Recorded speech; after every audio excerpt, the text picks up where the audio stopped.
Belum selesai isolasi, 7 atlet PON ke-20 yang positif COVID-19 nekat kembali ke daerah asalnya. Menteri Kesehatan meminta ketujuh atlet segera menjalani isolasi di daerahnya. Pemerintah juga telah meminta seluruh atlet dan ofisial yang kembali ke daerahnya menjalani masa karantina meski negatif COVID-19. Total 83 orang terkonfirmasi positif COVID-19 selama penyelenggaraan PON ke-20 Papua hingga Senin sore. Mereka yang positif COVID-19 terkonsentrasi di sejumlah cabang olahraga seperti judo, sepatu roda, motocross, panahan, dan kriket. Puluhan atlet ofisial dan penyelenggara PON 20 Papua terkonfirmasi positif COVID-19 menjalani isolasi terpadu.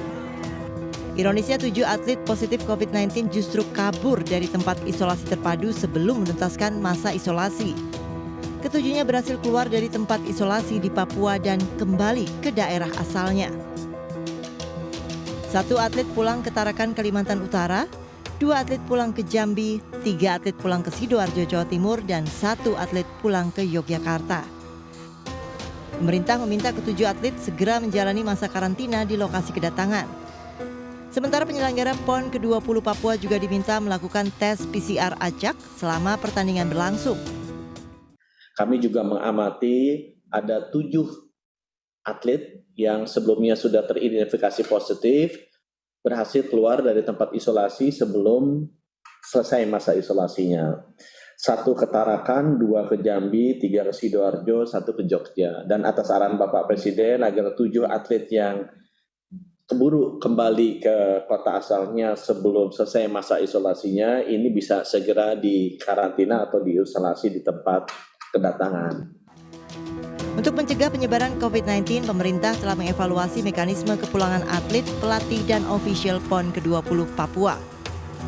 Atlet, pelatih, dan ofisial harus segera menjalani tes PCR di Papua sebelum penerbangan.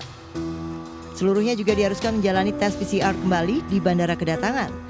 Meski hasil PCR negatif, mereka juga tetap diwajibkan menjalani karantina selama 5 hari di lokasi yang sudah disiapkan masing-masing pemerintah daerah. Namun bila pemerintah setempat tidak menyediakan, Satgas Pusat bersama Satgas Daerah dan KONI Daerah akan menyiapkan tempat isolasi terpusat. Pemerintah meminta seluruh pihak tetap mengawasi pelaksanaan prokes ketat pada seluruh sisa pertandingan yang masih akan berlangsung hingga 15 Oktober, terutama pertandingan yang berpotensi menimbulkan kerumunan penonton. Tim Liputan iNews melaporkan.